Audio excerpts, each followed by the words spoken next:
First of all, I think your analysis was very straight line. History doesn't run in a straight line.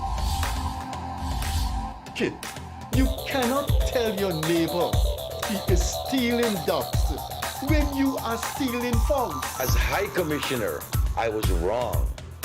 As Akash Persaud, I reacted naturally how any person would have. I did not come here for that kind of abuse. I did not come here for that kind of abuse. If you're going to go along that road, I'll walk off. But it's all okay once they're talking. If they weren't talking, I could not have been here today. You got ADHD. I got that. Calm down. I think I've done enough in terms of taking our team out of trouble from losing. Come on, Lou Taylor. That's good.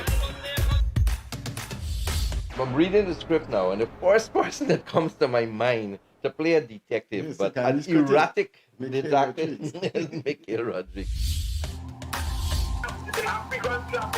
Why an African slap an Indian? Why a man and slap a woman? No, girl, how you deal with that? You deal with that. We must encourage platforms like this because it brings together different people and allows for discussions to take place in our country on a multiplicity of fundamental issues. Kingdom, you apologizing for something you think I did is wrong. I don't want you to do that, and you should not have done that.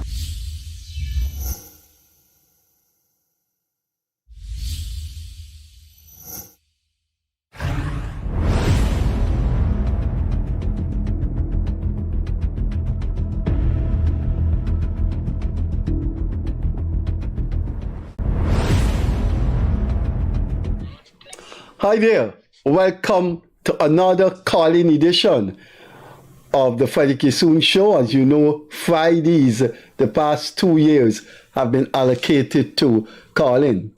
And we have had disappointing moments in which things have not changed, and we will show you some of the things that have not changed. And we've had things that have changed.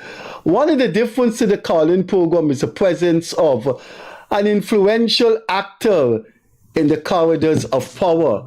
He is a member of parliament for the ruling party. He is an advisor to the Ministry of Local Government, and he's a deputy chairman of GWI, and that is Dharam Kumar Siraj. Since he has been inserted into this program, there have been some steady flow of conversation every Friday night. There isn't a lapse. And also people have been calling in to him to get redress. Well, one caller last week complained about something, and we will show you our normal invited guest, who is becoming our normal guest, but unfortunately we will have to do without him in the coming weeks because he goes to perhaps the most enduring, democratic and culturally inspiring country in the entire world, India. He goes to become the High Commissioner of Guyana to India, and I am sure that that is going to bring lasting memories to his long political career. I have known Dharam Kumar Siraj for more than 30 years now, and he has been a PPP stalwart, joining the PPP from high school days.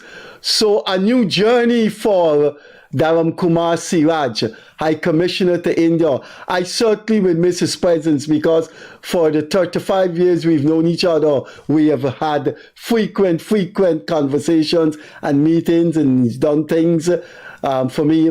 But life goes on. That's another chapter in the life of a great Guyanese politician. He is here this evening with me, and I'd like to introduce him, the necessary protocol, and then we'll show you that complainant, what Siraj has done for him. So, Dharam, for the first time in 30 years, I call you Dharam, I have to stop. Siraj, so thanks for being here. I hope you come until you leave. What you need to do for the program is if you can send us WhatsApp pictures of what's happening in India. Certainly. You in India, you meeting those fantastic people. I mean, Siraj, like it's inside your DNA.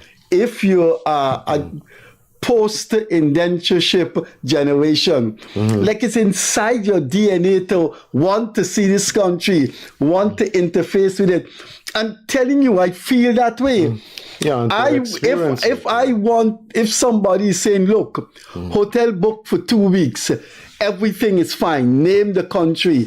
I'm telling you, I just instantly I would say India. My wife spent 3 months there. She wanted to go there, and she spent 3 months at a technical institute there. She was sent by, at that time, a place called Guyanese, which was the predecessor for Go Invest. It is a fantastic country, populous and developing, and like you said, a long enduring democracy. Country that is very much diverse, as we all know, approaching 1.3 billion people.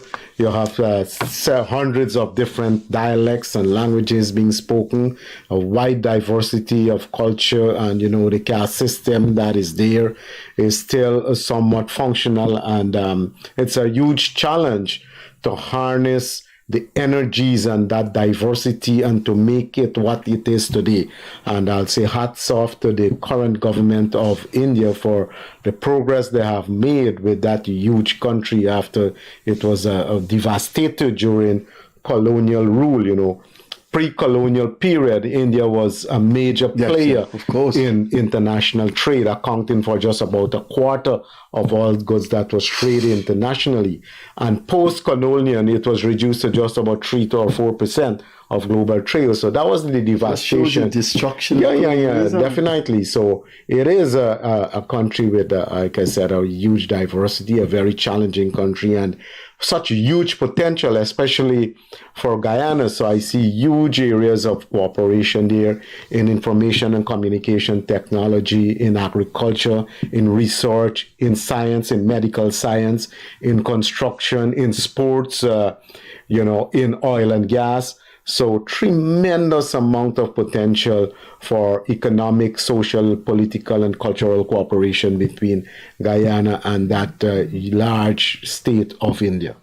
You, of course, will be based in New Delhi, the capital. Correct. You will be, I don't think anyone has to be, I want to use a strong word, stupid. Anyone who lives in India and coming back to their respective country got to travel to see the place. The contrast in culture. Definitely. Bangalore as against Maharashtra. Bangalore is the recognized IT capital of India, information and communication technology. Huge strides have been made into this area of computer science, communication, telephones and satellite communications and all of that. And I think that's why it is strategic, because Bangalore and the development and investment that was made in Bangalore because of its geographic location, almost in the center of that huge country. So it's there also for protection. So, and then you contrast it with other cities, Chennai, for example, you have rural areas that are now harnessing the kind of technology that is available in Bangalore. And I can tell you that in Chennai now, that is, just near across the sea from Sri Lanka. It's a fishing city. There are fishermen there now that are using satellite imagery before they go out, because they know where to go and what they're fishing for based on the information and communication technology that has been developed by the science there. So you're harnessing the rural villages with this kind of technology. You have telemedicine, for example, is a big thing in India, where a professor in medical science could be thousands of miles away, and he's talking directly to a surgeon who is doing operation.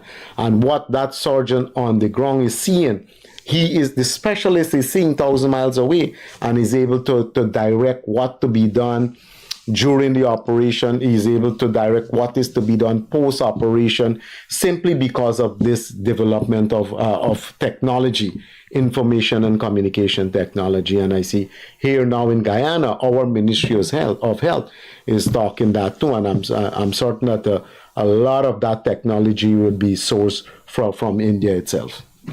Well, I hope when I hope we'll see you back for the elections. I mean, that's in your blood. Well, yes, I mean, You've been in this thing since high school. My entire high school life, post high school life has been surrounded with politics to a huge You're a extent. rice man. You're gonna and also you have a you're gonna.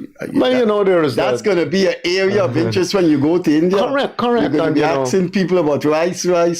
Yeah, and like, I'll tell you right now at the Rice Development Board research station at Burma, you have 5 scientists there with their PhD, and they all received their PhD in India in several disciplines. The plant breeder, Dr. Mahendra, he got his PhD in India. The entomologist, Dr. Vivian Barali, a PhD in India. Dr. Payman, agronomist, PhD there. Dr. Rajendra Prasad, he got his PhD there also in from India. So there have been huge amount of cooperation between the rice sector of Guyana and the rice sector of India. Dr. Pawar, who developed the rustic variety here in Guyana decades ago, came from India. I heard the name. Yeah. And then you have a guy named Dr. Devadatu. He came here and he was based at the Rice Research Station here at Burma. So huge amount of cooperation. And we have a lot of persons with their second degree who studied in India, now operating out of the Rice Research Station in Burma. So I am aware of this kind of cooperation and the training and teachings that go along with the kind of cooperation that we would have developed after decades of working with India in the field of agriculture. So you can take some time off and see a couple IPL matches. Well, you know, cricket is in the blood of Indians there and in the blood of Indians here. Right now, as we speak, there's a CPL match going on, so we try as much as possible. So, yes, to go to IPL matches in India, of course, will be a privilege for me. You got to go when the Guyanese are playing or the West Indians are playing. You have to go and say hi. Correct. I am Mr. Siraj. Well, you know, sports, and I mean, although cricket. When Hetmaya say, hey, I'm your country's You know, Hetmaya scored 91 the other day without a single 4. He didn't hit a single 4 in 91 after 39 deliveries, 11 sixes. None of his boundaries was a 4. All his boundaries were over the ropes.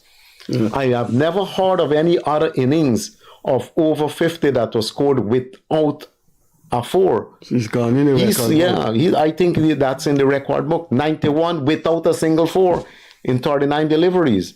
I mean, I know people make a century without a boundary, but a huge amount of ball, I think, who come to mind immediately was this Pakistani player who did a century without a boundary. I didn't know that. Yes. A test century? A test century. Yeah, not in the shorter format. Who was saying you could remember? The shorter format of the game. If you know about that, can you call in? A test century without a boundary. Without a boundary scored by a Pakistani batsman. I guess we could Google it. And I'm not going to say the name. Let's see if our callers can come in and can give us that name. So we will see you back for the holidays anyway, right? Well, Guyana is my home, you know, so I'll be here, you know. I can't see you being without a presence in the election campaign, Siraj. But definitely I'll be here to campaign for the People's Progressive Party. Civic. That's a part of who I am. Yeah. US PPP is if you go down the list of active PPP stalwarts holding office, you'll be one of the few active, because I mean, Donald Ramata has been around a long time, but he's not now holding an active position. So he's a member of the Central Committee. I'm talking about a state position. Correct. He's not part of the government as far as I know, but he's very much a part of the party. Who else we can think of who's with Clinton? Collymore is around a long time, but he no longer holds a state position. If you go down the line, because you've been there, I think, what year you from high school you would have been? Gabe Teixeira? I started out in 1984, 1985, and then. Okay. Yeah. Okay. Well, I think Gabe Teixeira may have come back in Yes, the 70s. So there are not many stalwarts around. But there's a caller who called in last week, and Mr. Siraj was able to fix the bridge. Operator, can we show the bridge before and the bridge after? Right. So that was the bridge the person complained about. And if that person is viewing us or listening, your bridge has been fixed. I won't call it back just now. Your bridge has been fixed. So, see that? Refresh my memory, Siraj. Where was that? This is somewhere in Cummings Lodge. You called in a couple of weeks ago, not last week. And, okay. So this bridge is that's work in progress because they tidy up the two sides and so on. So the caller was very much appreciative of the efforts that we would have put in through the program to get this done. Yeah. Okay, so if that caller is looking, give Mr. Siraj a cheerio for that. Now, we will show you a few videos and then we will open up the lines. As you can see, there's a landline on your screen there, and then there's a WhatsApp number. That WhatsApp number is Mr. Siraj's number. So operator, let's have some videos and then we'll comment on the videos and then straight into the calls.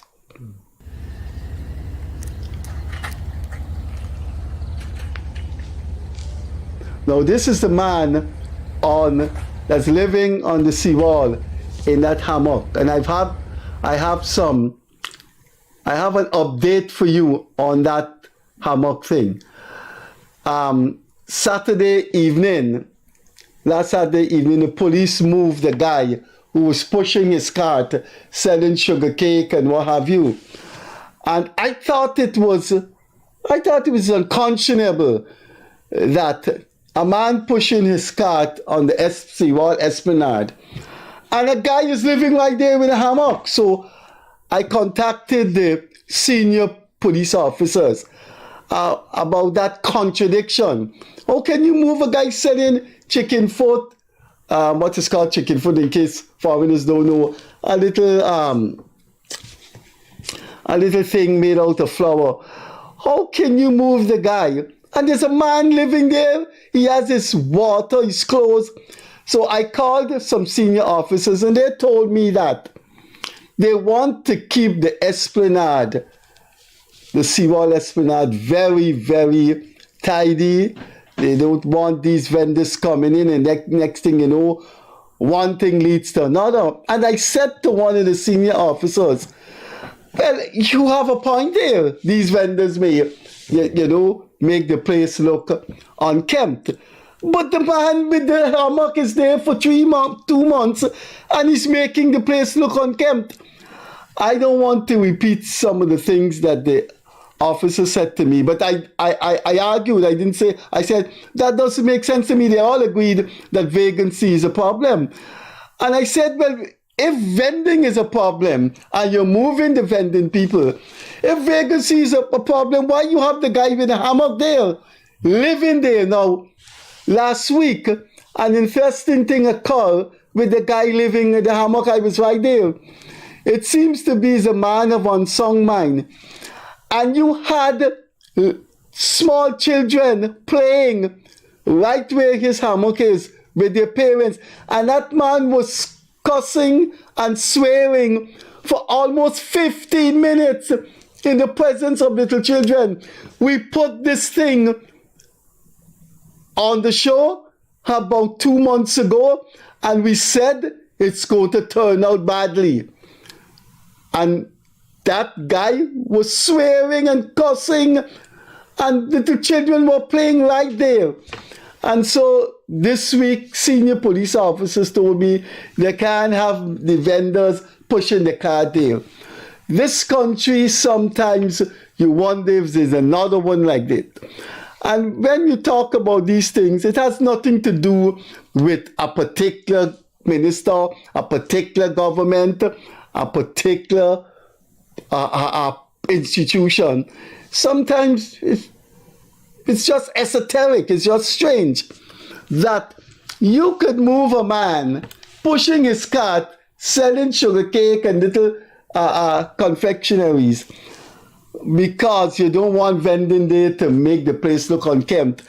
But a man has been living there right when you park and you go onto the Esplanade.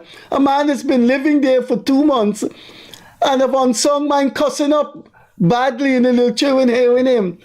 Very, very strange, very, very strange country. Let's go to the next video, please.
Good operator.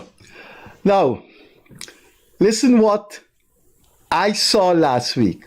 First, let's describe that video that we showed 2 months ago. That's a wide, wide parapet on the street where I live. Well, I don't actually live on the street, but I turned off that street and go into my compound. It's called UG Road, named after the University of Guyana. That's a wide, wide parapet that begins from the Atlantic Highway where the traffic lights are, and it ends at the railway embankment where another set of traffic lights are. That parapet begins from the Seawall Road, from the old highway. Right there is a large estate, domestic private estate, dwelling quarters of the Biharis, the famous business people.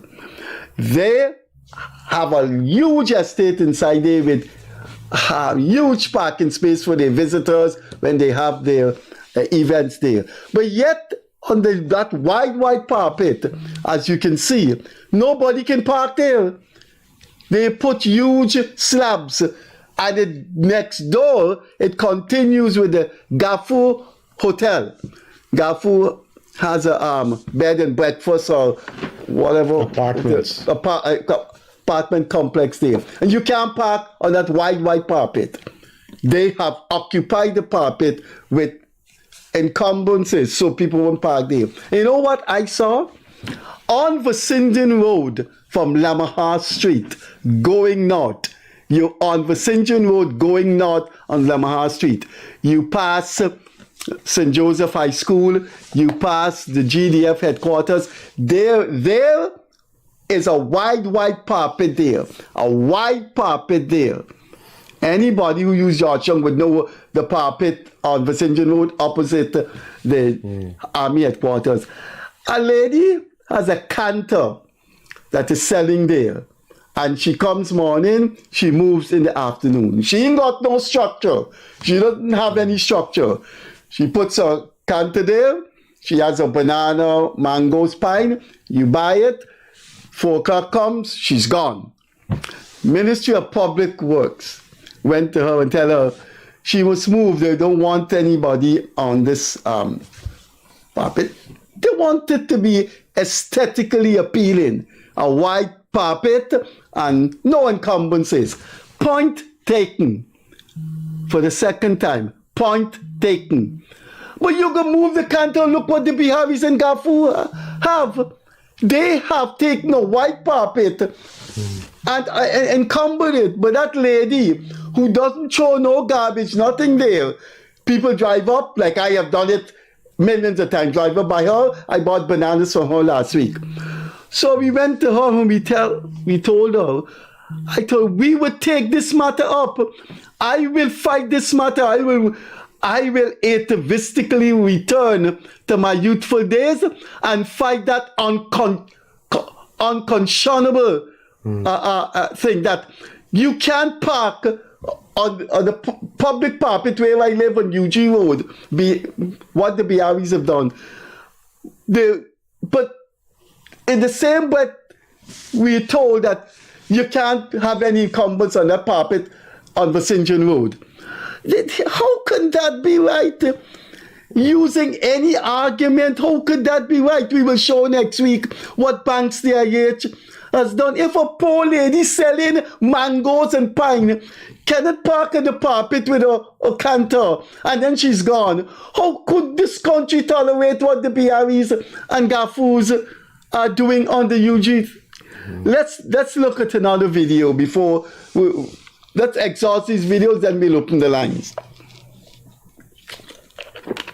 Look at that at the corner of Lalouni and Peter Rose Street. The entire carpet is taken over and they put huge boulders. Look at that. Look at this, viewers. Look what's going on there. That's right at the corner where our studios are. Lalouni and Peter Rose Street. You see the boulders there?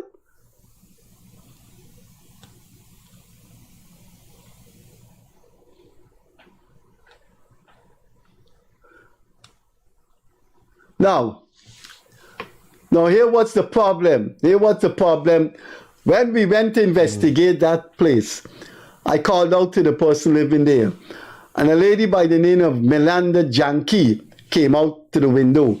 Miss Janki is one of the most acerbic, acidic, virulent, frenetic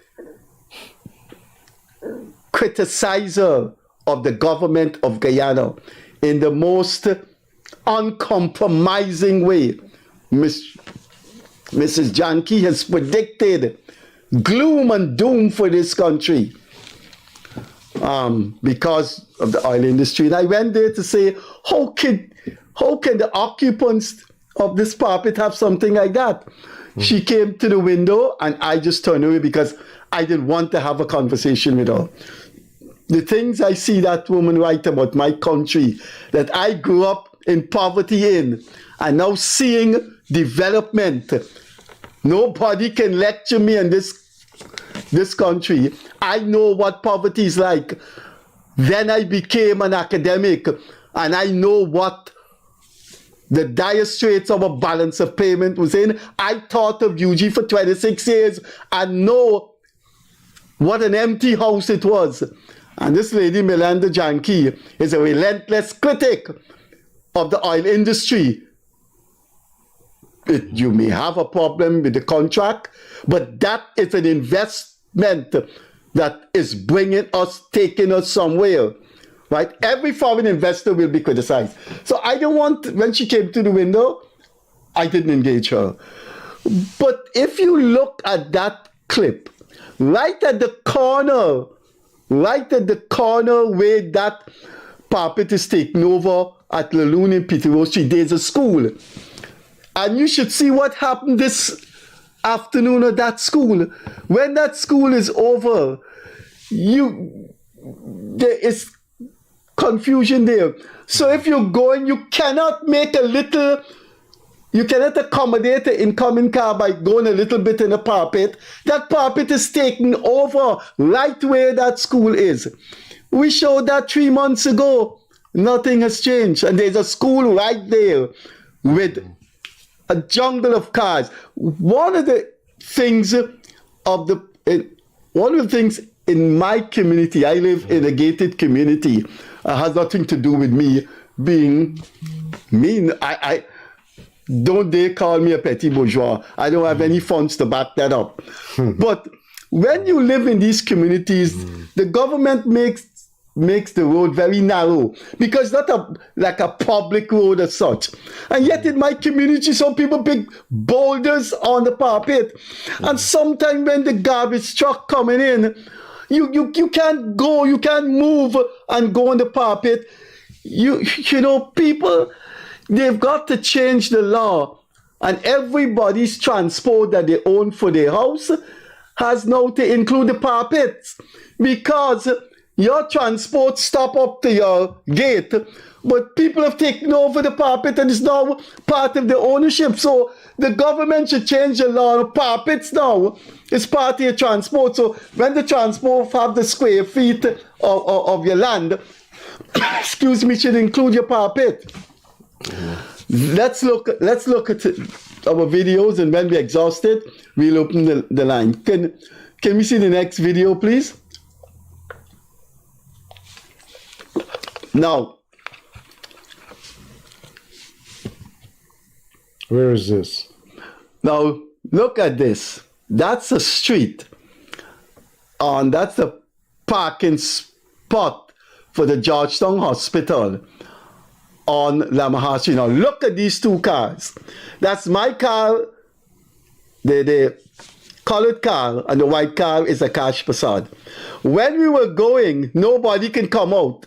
So if you're going or you're coming out, there's nowhere to go because they've made the street so narrow for parking that you cannot come out or you cannot go in when someone is coming or going. Look at that. How can somebody come out now on that road and look, this, instead of widening the road, look. These are some of the mistakes that government, the Ministry of Public Works need to look into now. You see the grass growing on that pavement. Nobody walks there. The parking is for the people at the Georgetown Hospital. They park there, they go to work. What they can do walking on that little pavement there, grass is overtaking it. You could have widened the road. Any more video? Right, that's the last one. So please, the lines are open now. That's the landline. That's Dharam Kumar's WhatsApp number. Please call and talk to the next High Commissioner of Guyana to India. Call in. Our lines are free now. So what I want to do, you have a call?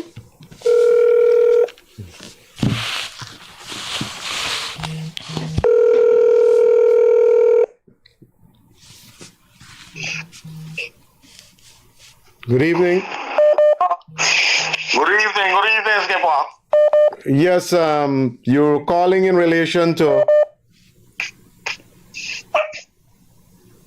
Yeah, the cricketer name is Javid Miandad. Oh, great. So he scored a century without a boundary. Yeah, all in singles. All right. All in singles? Yeah. Not even a 2 or a 3? Yeah. That record will never be broken for generations to come. That is what is that is what is called a rare phenomenon. Well, I remember it was a century without a boundary. I'm not sure that it was a century of singles without any 2 or 3. Yeah, I think with share singles he made it with. Okay. All right. Thank you very much for coming through. All right, then. Take care. We have a call. Good evening. Lost it. We have a call. Caller, good night. You're on the air. Hi, good evening, guys. Good evening. Siraj, I want to correct you on something. You said that the India's population is heading to 1.3 billion. It's actually hitting 1.5. Well, thank you very much. That was the latest. It's gone beyond China? Yes, it's gone beyond China a year ago, Freddie. Yeah. Wow. So because China, because of China one-child policy back in those days, India would have overtaken. It was always there. The trend was always that India would have overtaken It's not China. 1.5, it's hitting 1.5, very close to 1.5. And another thing, I would have spoken on a program previously where I spoken about the banking system in the world, and I would have touched on India banking system as being one of the best in the world. And I used a figure, which I am going to apologize to the public. I said 600,000 people, and actually it's 6.5 million people would register one day in India, compliments of the QR code, and not one mistake. India is the place of the world where technology is concerned. India is the place. It's going to be the boss of the world in terms of where technology is heading, the banking system, and everything in this world. Well, that is phenomenal. Over 6 million per day registering. 6.5 million, Siraj. Per 6.5 day. million. Per day. People who are registered in a banking system in India using the QR code, and not one mistake. Not one mistake. Phenomenal.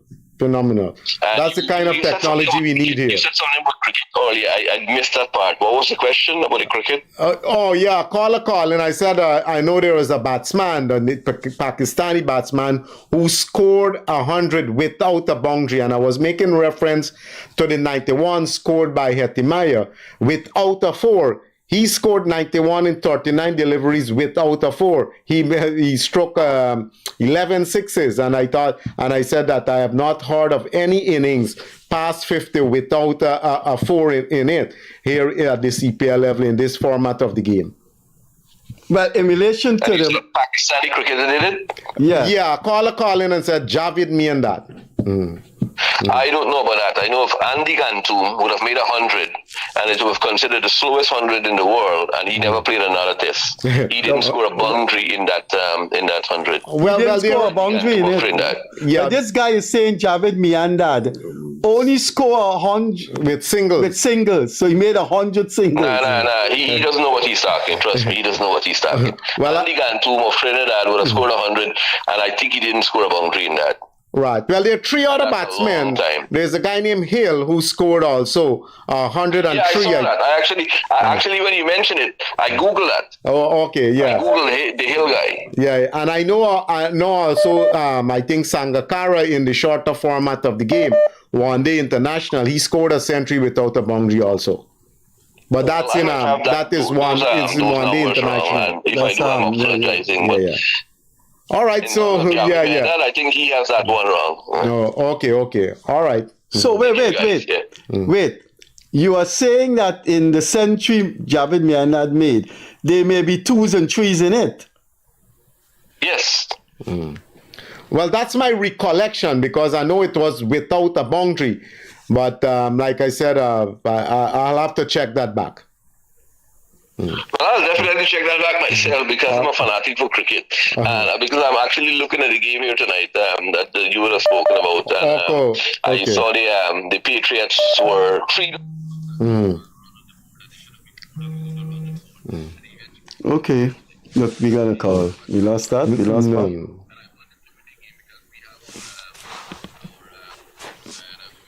You got Right. Okay, caller. Thank you very much. Keep looking. Made enough tonight, though. But you know who I'm talking about, the Enmore guy. Yes. What's it? Rutherford? Yeah. He's playing for the Patriots. Obviously, I'll support the Patriots because we have a guy and he's there. So okay, you can support any other team once they're not playing against the Warriors. I wish you all the best in India. Make sure you don't mess around any dogs in India. Well, thank you very much. Your advice is taken. Take care, buddy. All right, good. Thank you very much. You have a call there? You go ahead, take that. Hello? Good night. Yeah, good evening, sir. You know, Mr. Kissoon, I vexed with America about it. And why are you saying so? America is the godfather of the sport. And they got Chavez in Venezuela doing one everything. Why they can't go for Chavez?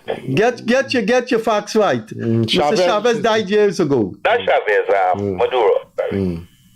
Why they can't go and take out Maduro? You know, you shouldn't say those things on the phone, you know. You shouldn't say those things publicly. United States. So I know you. Listen one second. When Obama was president, they go and they take out Gaddafi. They go and they take out this man. That is inaccurate. Nobody went and take out Gaddafi. There was a civil war in Libya. And the West supported one side of the civil war, and Gaddafi was in hiding. No country has a right to go and take out the leader of another country. So you will agree for Russia going and take out China? India's 1.5 billion people, the greatest country in the world. It has a right to go and take out the leader of another country. Which country would like to go and take out Biden? A man running a country doesn't have his cognitive faculties. Osama bin Laden. Why did he go and take out Osama? That he was not the leader of a country, and he was accused of violent acts of killing Americans. Terrorism. You can't come publicly and make those outlandish statements. You are advocating. So you're advocating terrorism, and you could put us in trouble. So we'll have to cut you off. You can't advocate somebody going and kill. Look, I'm cutting you off. You're advocating terrorism. Well, yes, we definitely cannot entertain discussions. Caller, good evening. You're on the air. Good evening, gentlemen.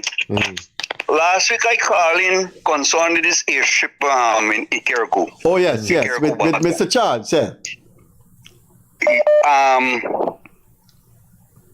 Y'all get any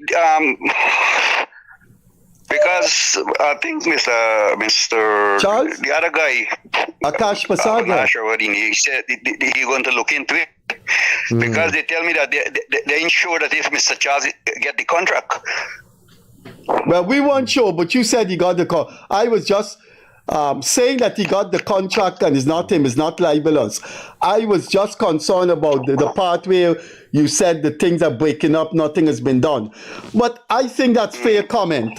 It's fair comment to say somebody got a contract and the contract has not been successfully completed, it's at a standstill. I think in public interest, that's fair comment. No, Mr. Kissoon. Yeah. This contract, this airship started since 2 years ago. And I think I sent for the video there. Right. So and it's not completed. That is the work done on the airstrip. Oh. And the same guy get the contract for the police station. Yeah, you said that last week. I can't see that it's fair. I can't see that it's fair. Let me ask you, Raj. You have what's the name of the guy who got the contract? What, Charles? Orlando Charles is a small pilot, a small plane pilot. He's a pilot for a small plane. I know Akash called him, but he didn't answer. Oh, I know of this name. I know of Orlando Charles. I'm not aware that he's a contractor. Yeah. He get the contract. Is he the man break it up and start it and left it as it is? So right now it's not operational. No, it's only his plane landing there, his small plane. Oh, okay. All right, I guess he got one of these single engine small planes. If Akash is listening, Akash knows him and has his number. I will ask Akash if he's listening to call him. And Akash could call in and tell us what is his reaction. Mr. Kissoon, yes, sir. I would like the minister to know about this. Because this is 2 years now. And nothing much done on this airstrip. He don't have no material there. Well, when you called last week, he was speaking to two ordinary Guyanese. You have an influential member of the government here, so you can talk to him. Okay. Well, this first of all, this is a serious matter. I work a lot in the interior regions 1, 7, 8, and more so in region 9, and I know the importance of these airstrip to bring for communication, for supplies, for medevacing, and all of that. And it's if a contract was given to rehabilitate the airstrip, and after 2 years it cannot be completed, well, then something definitely is wrong there. So I will endeavor to talk to Akash, who would have had all the information that you would have called in earlier, and to see how I can make some representation to ensure that the people of this area can benefit from the use of the airstrip ASAP. Okay, thank you very much. I could send the video to you. And Yeah. you would see the work, what you have done on the airstrip for 2 years. Right. Well, and this is a video that was taken recently. 1 week ago, last week, same time I came out from there, I called Mr. Kissoon. Okay. Okay. Well, I can get information from Akash, and we'll see how we can move forward with that. Okay. Okay then. Okay. Thank you very much for coming through. Thank you very much. Good. Hello? Hello? Hello? Good night, sir. Good night. No, Freddie Kissoon show? Yes, go on, sir. Next to me is Mr. Dharam Kumar Siraj, a member of the government of Guyana. Okay, I want to highlight something, man. What? I said I want to highlight something. Yes, go on. Go ahead. We're listening. Okay, you were in his places, right? Which in his place? countries, right? He's a big truck coming into enterprises, right? Mm-hmm. And damaging the roads.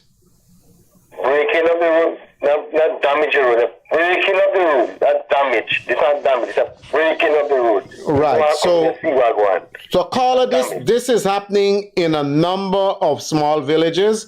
And I see that Ministry of Public Works have moved to put a ban on these heavily laden trucks traversing along the railway. Caller, I'm telling you that the Ministry of Public Works have taken a position to restrict heavily laden trucks on the railway embankment. The next step, they're moving. Listen carefully, right? Listen to me. So they're moving to get legislation in place. Right, Freddie Kissoon, you listen carefully, right? Oh, Jesus. Now, he put a restriction on the railway embankment. But when he coming into the village, what happened? But that's damage the road. Yeah, but you didn't give me a chance to finish. So they're moving to get legislation in place to make it illegal to have these trucks exceeding 20 and 25 tons traversing what can be called village roads. Okay. Good. So it's definitely it's a big problem breaking up these roads, and some of these roads were recently built. So it's not only a concern for you as a resident, it's also a concern for the government that is making huge investments to make life comfortable for people with light vehicles accessing their homes. Now, 1 or 2 trucks going in the village. Our next question was, right? Yes. You got a road, the bridge, they don't use the bridge, they broke up the bridge. They don't break it up. They use the road now, the bridge shall fix up to now, and they must still the road. The roads are broke up. Which we go past?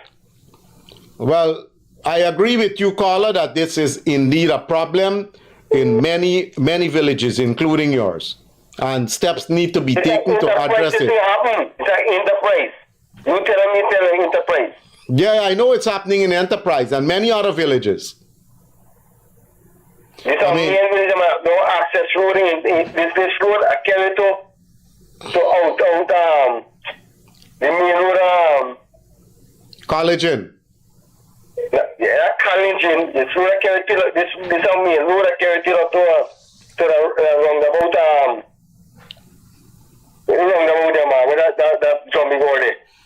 The roundabout, the Harpy Eagle roundabout. Yeah, and Mandela.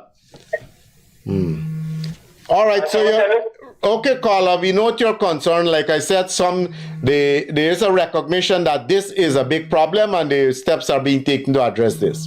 Okay then. Thanks for coming too. Okay, let's take this other. The bridge damage already. The bridge don't damage. Okay, The you road have a was down, comment? so no enough fix the bridge for people pass over. Well, so All we right. now, where should we go? Okay, thanks for calling. I hope we hear from you next week. Bye-bye. Caller, good night. You're on the air. Good evening to you, gentlemen. Good evening. Siraj, Yes. the entire rice sector know that is a great injustice has done to you. Okay? Yeah. It's a great injustice has done to you. Right? And the entire rice sector has known that. Going to India is demote you. You've been demoted from the party. All right, caller. We can talk privately on this matter, but you know, we all have to give service to our country in one way or the other. No, but farmers are talking, Siraj, that what has happened to you in the sector. You deserve better than that, man. It's great injustice has done to you. You know, we don't want to all these things that happen in politics, but a man like you, this should never happen to. All right, caller. I mean, I agree you express your sentiment, but we can have a private discussion. But, you know, like I said, we all have pledged to serve our country, and we can all do that in different capacities. Okay, that's it, sir. Good evening.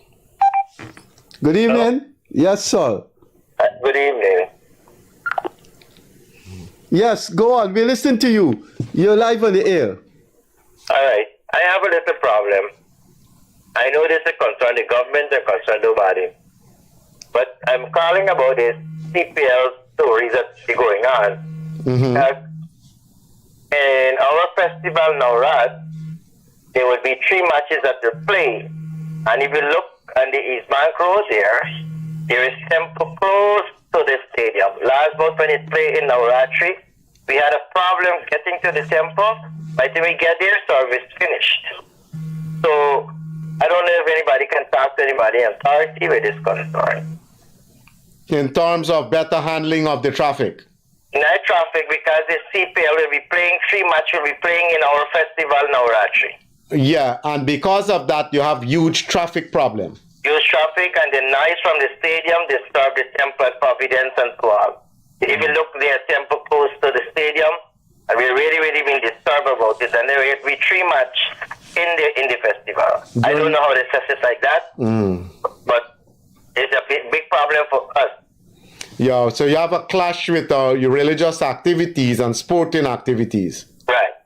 Right. I understand your concern, caller, and I think it will be too late now to really have anything to do with the schedule. The best we can do is to probably make representation for, you know, efficient handling of the traffic. So both set of people going to attend the sport and people going to observe religious activities can get to the place, in your case, instance, a place of worship on time and to perform, you know, your devotions with some amount of comfort. Because I agree with you that, you know, that you're practicing your religion and you should be able to do so in some amount of comfort. This is the second time it's happening. I hope that some other time they can be able to look at it. Okay. Okay, caller. Thank you very much. So we have a clash of different activities. You have the sports. Yeah, go ahead. Good evening. Hi, good evening. I just have a comment on the caller who called regarding the road in Enterprise. Right.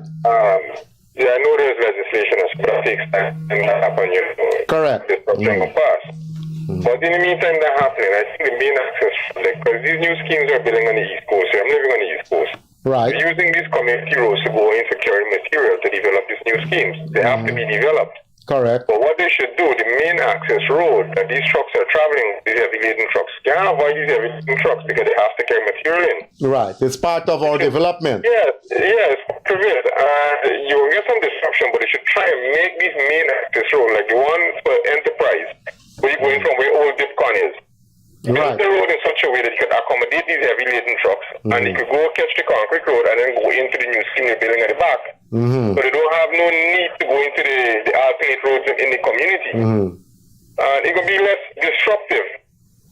Because these heavy laden trucks, they can't go into the community roads and break it up. Because they only need for 10 And that's exactly what they're doing. But These truck drivers also tried to avoid traffic. They took the shortcut. They cut across into these village roads. They damage all these roads. And then but in the meantime, we are awaiting legislation. There's no way the government can have an executive, well, you call it executive order, but something to be done to avoid them going into the community branch roads while you are waiting legislation, because it should be a way to be able to enforce that. Yeah, well, I know some MDCs, they put barriers across some of these streets at a certain height, which effectively prevents lorries from going in there. Yeah, I know Echoes go on in the back door industrial side there. That's right, so you have some of those. That should be probably look at for the communities and where you're doing the new schemes them. Right, because I see a lot of trucks now diverting off the major highways them and going into village roads and bypass. In Diamond, it's happening now. They're using the Heroes Highway, then cutting across into some of these streets in Diamond, 6th Avenue, 11th Avenue, 9th Avenue. Yeah, and blocking up the road the method that was, I'm living correct. next door to Enmore, and the Enmore Estate Road, they were using that to carry material to back. Right, the ministry, I know the Ministry of Public Works. So I reported a pipe leak. Right. And in the meantime, they were fixing that and fixing the bridge by the estate there. It's around 2 Falls and block up Falls Road.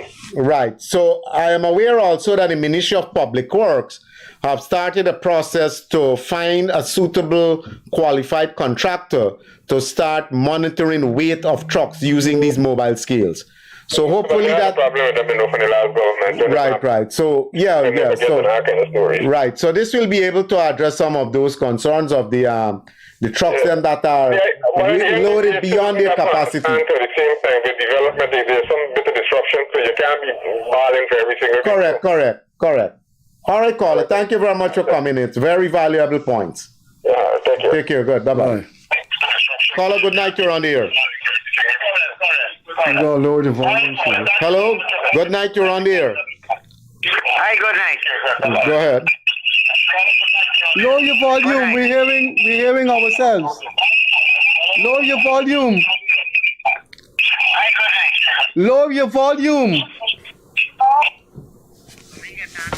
No, I can't. Yes, go ahead. You're on the air, but you have to lower the volume of the device you're listening to. Oh, Freddie, you're speaking to? You're speaking to the Freddie Kissoon show. Yeah, who I'm talking to? You're talking to Freddie Kissoon and Siraj. So, we got other calls coming in. Quickly, what is it? Siraj, good night, sir. Good night. Go ahead quickly. Yeah. No, not quickly. I can't get on here half an hour now. Right, so you're on, so let's hear your point. Here my point is, man, y'all need to do things proper, buddy. Here is the problem I'm facing right now, sir. Yes. I hate the sharing iron money from my Coney, from Bobby's come right down. The last time when I had COVID money, I live in Kitty. I didn't get on the COVID money. Okay.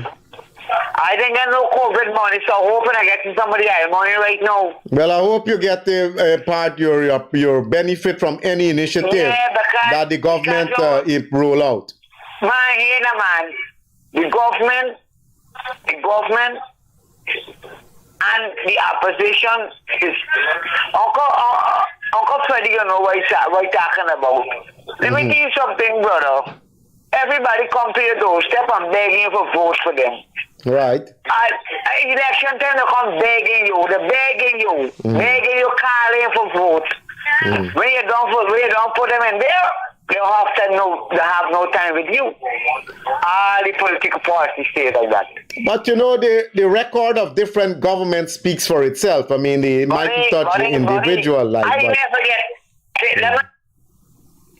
But I'm certain your surroundings, you notice improvement in your surroundings, in healthcare, in education, in transportation. I never get nothing. Right, but what I'm saying is that I'm certain you would have noticed tremendous amount of improvement in terms of the road infrastructure, your GWI, GPL, schools, Ministry of Health, and all these things, places. There have been tremendous amount of improvement there.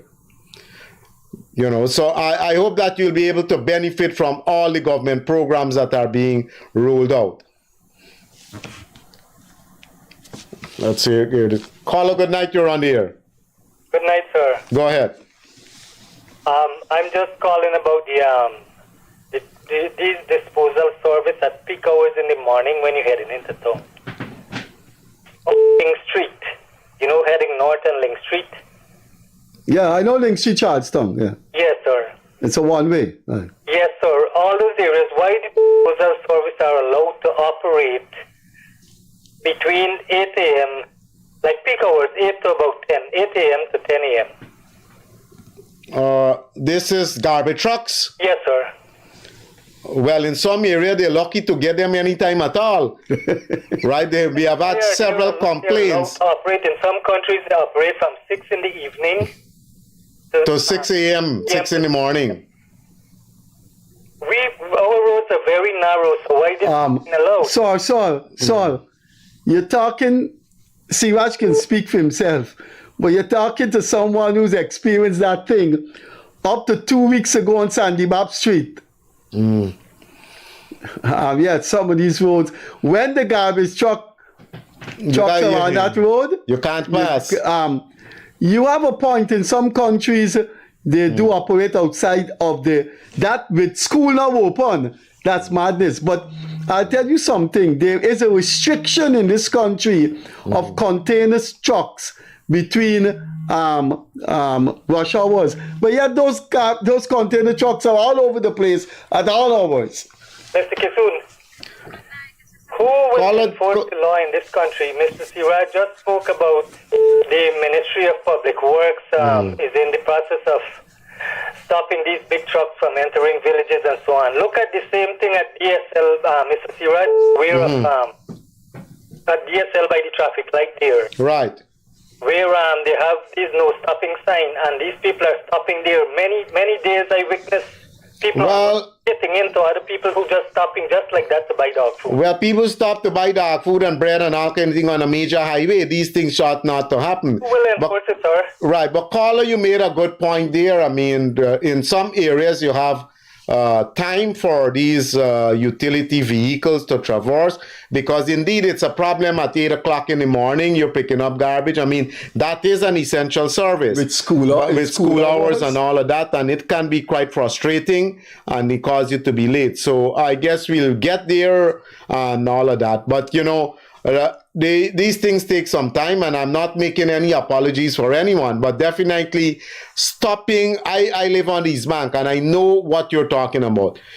Crowd coming up behind persons, stopping to pick up dog food and pick up a loaf of bread and all these kind of things. You have these supermarkets and these malls, and so you can drive in and do that without, stopping on major highways. So, Carl, I hope that that things can get better along these lines. But we're developing fast. We're developing quickly. Buildings, all kind of things going up. We need to modernize and make sure those garbage trucks. Those are huge trucks. They need to operate around 10 o'clock. Like you said, I know. In the developing some municipalities, it's between 6 p.m. to 6 a.m. Yeah, because at that time, businesses, offices are closed. On Regent Street, they only pick up garbage in the night. They don't pick up garbage in the day. So we'll have to look at Link Street. Okay, caller? Thank you very much. Thank you very much. Bye-bye. Okay. Caller, good evening. You're on the air. You have to lower your volume. We're hearing ourselves. Caller, turn down your device. Caller, you're on the air. Go ahead. Hi, good night. Good night. Are you hearing me? Loud and clear. Okay. Now there is a trench on Agriculture Road there, going down all the way by GSA. Correct. And there are some alligators in there. How do you get rid of those? Oh my God! If people only hear about that, they're gone and catch them out. Well, so the alligators are posing a threat to livestock, ducks and dogs and so on. How far past before GSA or past GSA? Just opposite. Just opposite GSA? Yes, there are some very huge ones, and sometimes they even come up on the land. Oh God, those not alligators, those are caimans. We don't have alligators in Guyana. We have a species named caimans. Those are caimans. Oh, really? Yeah. Okay, well, I don't know. It looks like alligator, so I think it's alligator too. They're similar. They're similar. Anyway, caller, that's quite interesting because I haven't seen one in quite a long time. So I'll talk to the relevant persons So you can go there. down by Agriculture Road and you will see them. I'm certain I'll do that in this coming week. But madam, those things don't trouble nobody, you know. Those things live in the trench, they don't trouble nobody, you know. I thought they're... Pardon me? Hello? Hello? Oh, let me see. We lost that caller there. There's one coming in here. Yeah, let's see. Hello, good evening. Hi, good evening. Good evening, go ahead. Yeah, I just want to make a contribution. Actually, it's something I want to find out. I don't know if you could shed some light in. The newly done Independence Boulevard. Alright, I see they're doing some more work. It's really nice what they're doing and everything. But I want to know is the logics in them placing water lines like standpipes right through on the boulevard in the walk. This is I see. I don't know, maybe I could understand fire hydrants, but No, not fire hydrants. They put in. If somebody could tomorrow, I'm gonna take out some video or something. Yeah, send it to us. Yeah. I don't see the logics in it because who can pay for the water now? Well, first of all, we got to see water coming from those pipes. Water don't coming from it already. But people can break up those pipes as they did on the seawall. You know, probably they're doing it for the convenience of, sometimes you go out there to have a relaxation with kids and so on, and then let's say you take an ice cream, the ice cream fall on your hands, you need some kind of convenience. That happened on the seawall, and all the pipes are broken. Then but you know what's going on the seawall. People living all on the seawall. Right. So I mean, it's residence. It's a residential area. Right. So everybody living here. Everybody get meter. Everybody services metered right now. Now you're putting lines out there with water for what reason? Well, like I said, people who go out there to relax and all, they might, find the need to wash their hands. No, you need to understand one thing. I understand what you're saying. Remember the area what you're talking about. Yeah, but what I'm saying, caller, is that you can't, people complain about not having facilities, and now we can't complain when we have some amount of facilities. I mean, it's not the having the facilities. You need to see is how much they're putting down, and then you're gonna know if the residents gonna take care of it. Well, you happen on the seawall, they might just very well break it up, and when they break it, then that will be the end of it. But I mean, if we setting up place for people to go and relax, and we got to look down the road at public convenience. Washroom is a big issue, and then when you have the washroom, if people are going to use it correctly and all of that. We're developing as a nation, and these are things that, you have to put in there. I mean, people would like the convenience of have a standpipe to go and wash their hands and so on, if in event, in places like parks and all of that. But the culture of the people will have to be able to keep pace with the kind of infrastructure development that you're putting. Yes, for me, the only thing I see in that is free water. People are going to be getting from there.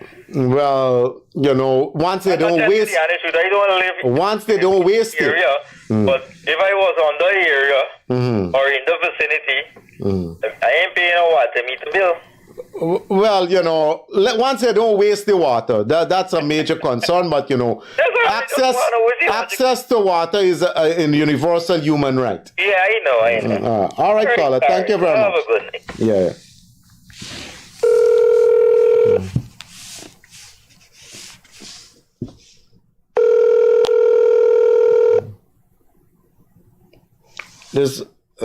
That's the lady we lost the call.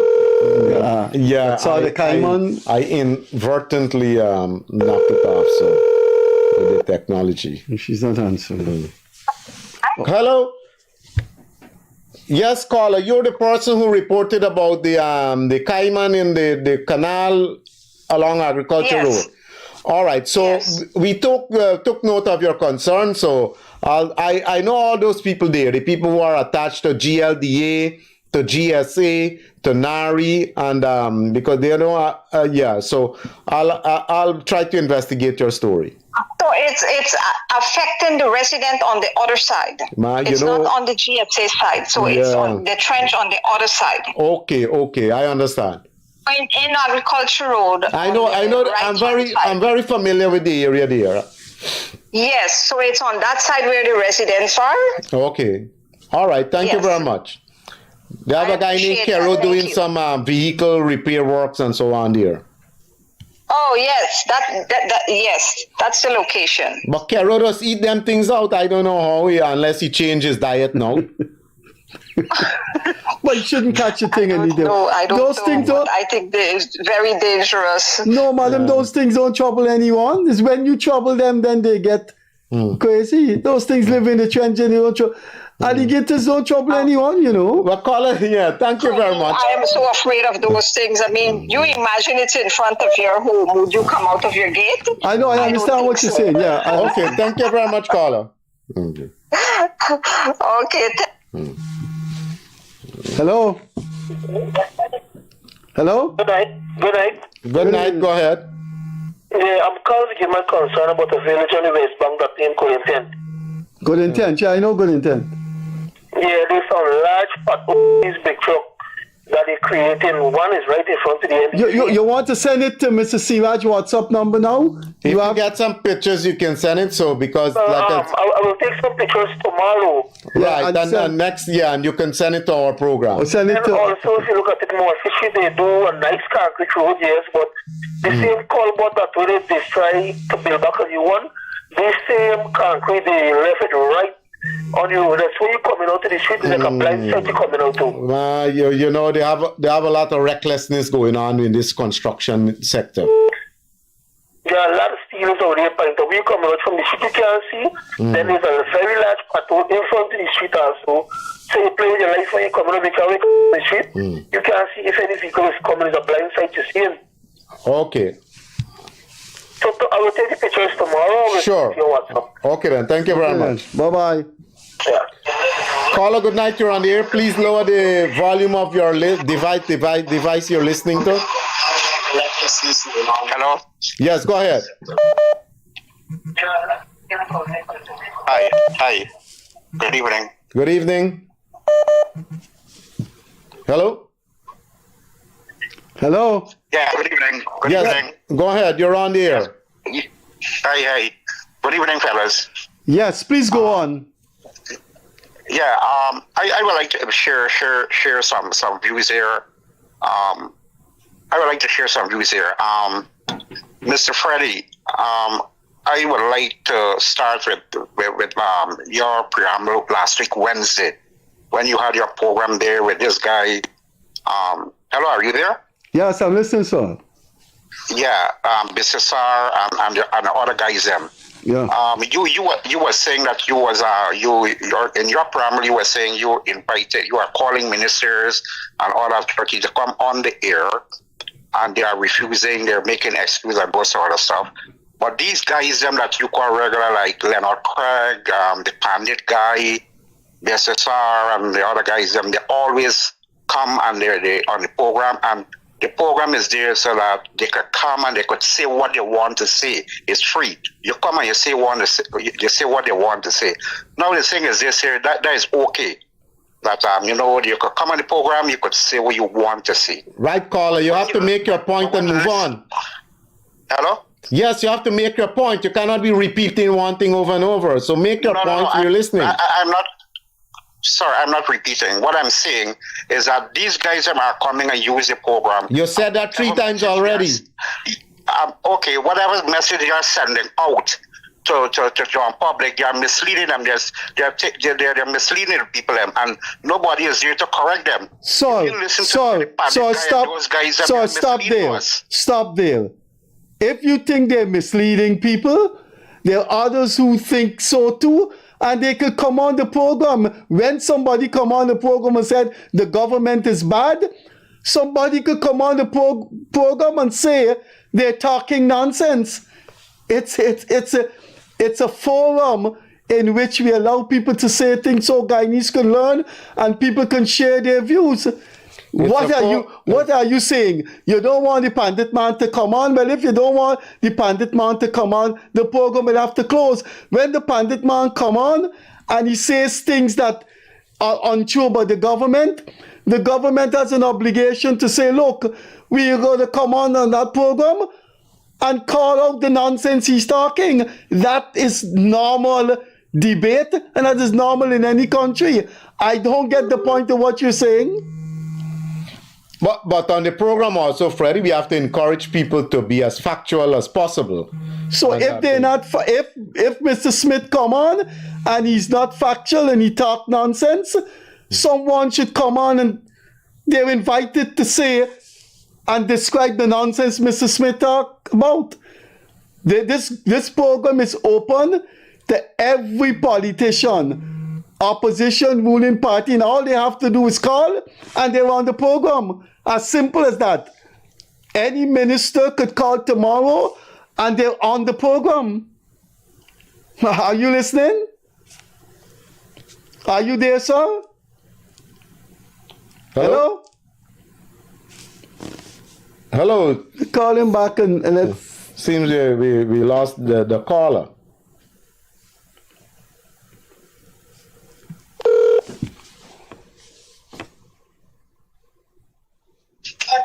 Hello? Yes, sir. Yes. Yeah, you were making some points, Carl, and I think Mr. Kissoon was addressing you.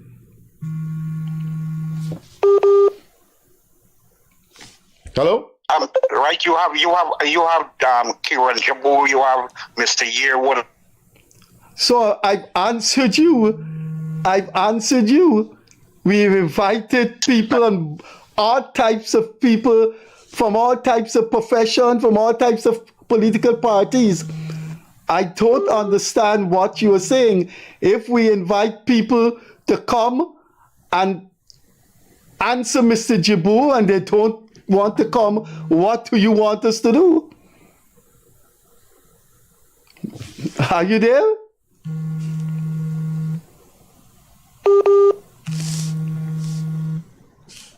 Hello? Hello? Yeah, I'm here. Yes. Yeah, we're getting some interruptions because of the other calls that are coming in. Anyway, so, that's it? Okay, that's it. Okay, thanks. That's it. Thank you very much. Hello? Good night to you, sir. Good night, go ahead. I just wanted to make two statements here. There's a program that the government carrying on, and it's a very good program. However,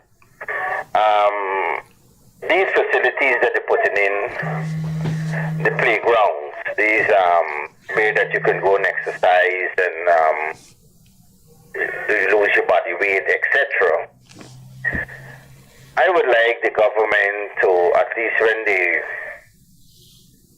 doing these programs, yes, they should invite the private sector to be a part of these programs, that when they put the facility in, the private sector should maintain, at least should take up a part in,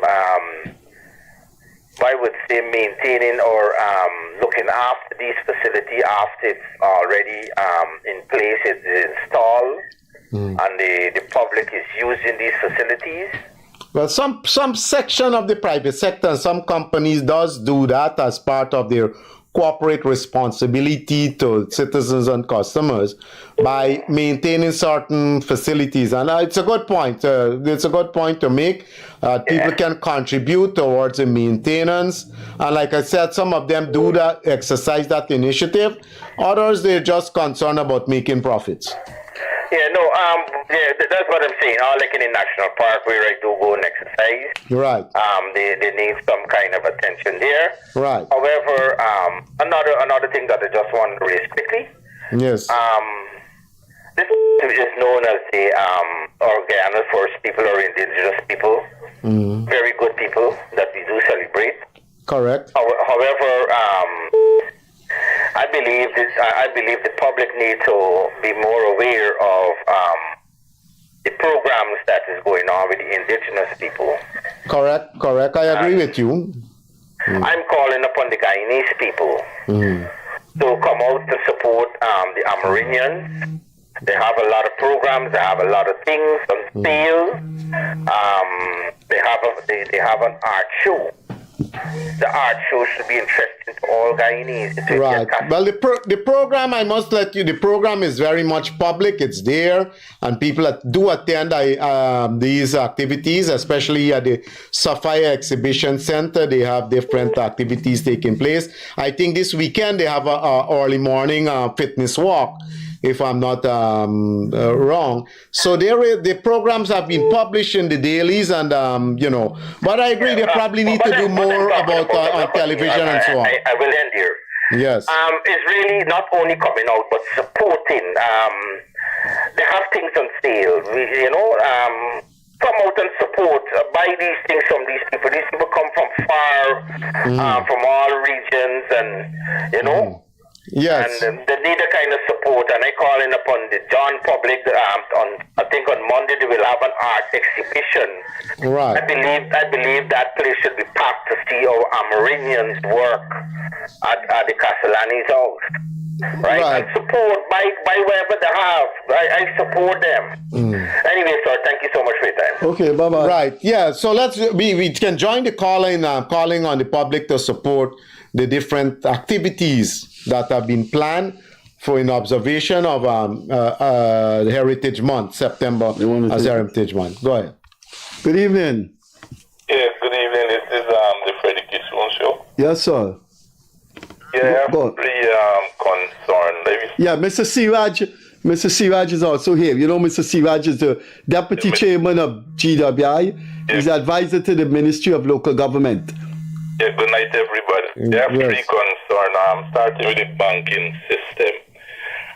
With reference to the banking system, I think like the ATM, the banks, they need to update their ATM, because it's like if you go into the bank and you didn't do any transaction and you want to get like a mini statement, it's like nothing comes up to show the last transaction you did. You get a plain sheet. I know, for instance, I have account in 2 banks on that situation. And sometimes when they give you the receipt, you can't read anything on it. Yeah, but what I'm saying overseas, right? It's like those people are not all the ATM, but the updated ATM, and that's for years now, updated for years now. They have, like if you do a mini statement, you get the last 10 transactions that occur in your account when you buy something with your ATM. Yeah, I think that's natural. Yeah, I think we should have that. But a lot of banks also offer telebanking or e-banking, where you can. And then the next thing also, when you're doing the online banking, they only allow you to go back to 1 year. I know my overseas banks, you can go back since when you started your online banking, how many years ago, how many decades ago. Now, if you want a statement, right, anything over 306, I think it's 366 days with one bank, and the same thing, I think 365 What you're talking about is the need in the age of the internet, to modernize it. You have a point, and I hope they listen. Yes, and when you want a statement, you got to pay them to get something. If you go over the 366 days, you don't know what to go in on your account. You can't see what really is going on in your account. You got to go into the bank to get. Well, I just want to stop you there, and then you continue. Yeah. We have per capita the largest among the lawyers in the CARICOM area per capita, and no lawyer has seen it fit to challenge a matter that I think is unfair, and that is when a bank account becomes dormant. A bank account cannot become dormant, which cannot stop working for 2-3 days and then it come on back. A bank account cannot become dormant because it earns quarterly interest, which means it's active. The bank puts money in it based on interest, but the banks disregard that and say if nothing isn't put, in 6 months for Scotia and other banks for a year, then it becomes dormant. Yeah, and then add it. That's a very, very crude, vulgar definition of dormancy. Yeah, but then added to that also. And no lawyer could challenge this. Percentage of the interest. Well, we can sum it up, caller, that the point I think you're making is that our banks need to modernize. Some of them don't want to make investment in upgrading their systems to the frustration of the customers. You want a mini statement, I know abroad, a mini statement, they can give you the last 10 items can hold on one of those small receipts that comes out from the ATM, and they will show you if you've done something 2 years ago, if that, it falls within the 10 items, they can show you that. But right. So yes, the point is that they need to upgrade their system. They need to provide better customer services. The Bank of Guyana, and all of that. Bank of Guyana need to deal condignly with them.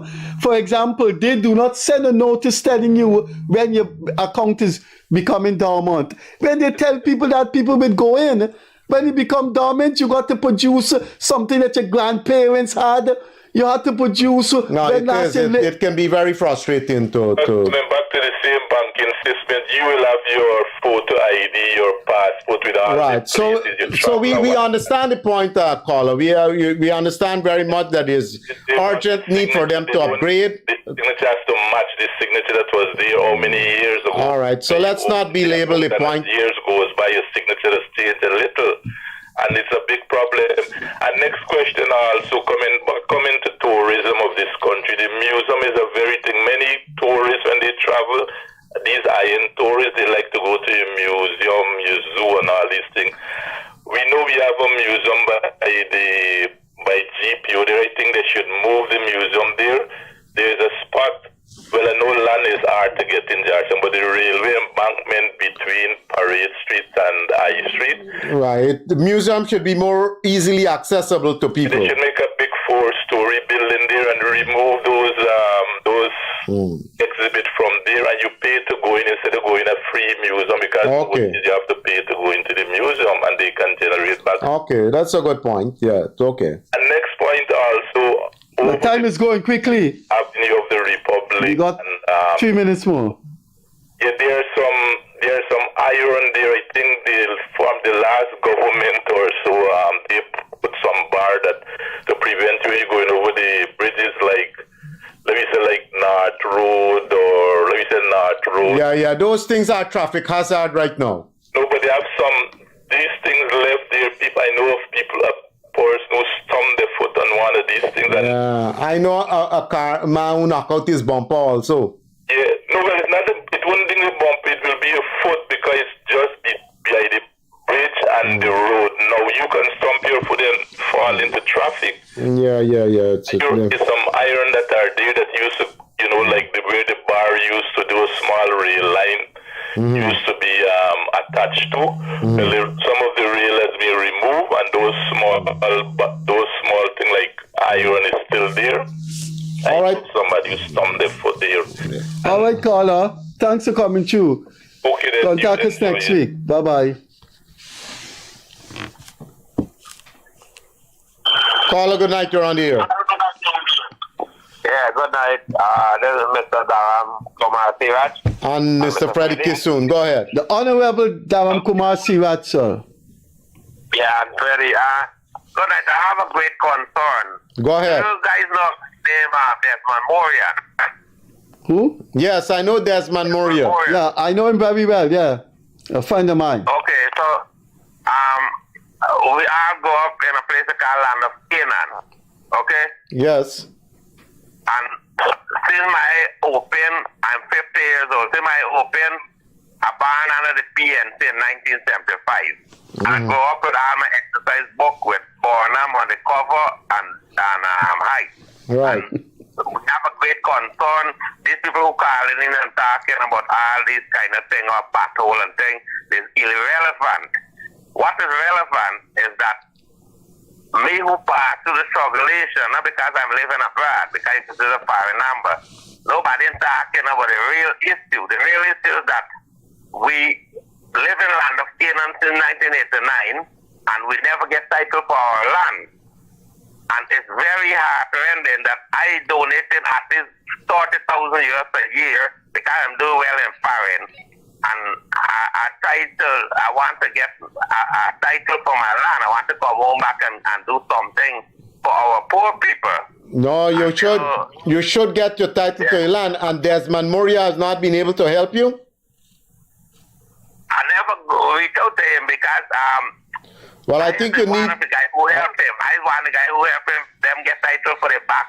The Karen Gafu tried to take over the land. We come and we do we thing, and we. But why you don't take a lawyer? Why you don't take a lawyer? You help them get title, and you can't get title for yourself. You help Desmond Moria get title. No, they claim that we have on government reserve. Okay. Left out all of that, man. I love the program, and you guys have a good show. Keep on the good work. Thanks. But I don't want. We gotta go. We come in full force for vote for the PPP because I have like about 40 to 50 family members in the U.S. Right. So encourage them to come election time. You got a big voting block there. We gotta go. One last call. Make sure when you come, you talk to Moria to help you with those. We gotta go. One last call. And Mr. T. go to India. I want to take a trip to come visit you. Certainly. You have the number you can call. Okay, bye-bye. Yeah, man. Thank you. Enjoy and enjoy weekend. Okay. And Amazon Warrior. Okay, so we gotta go. Right. We gotta go. Bye-bye. Bye-bye. Yeah, one love. Hello. No, call. We've gone 1 minute over time. We will count from 1 to 10. Remember, we have to observe the industrial rights of our operators. One last call. So, one last call. You're the last caller. We're over time. We have to apologize to our operators. Hello?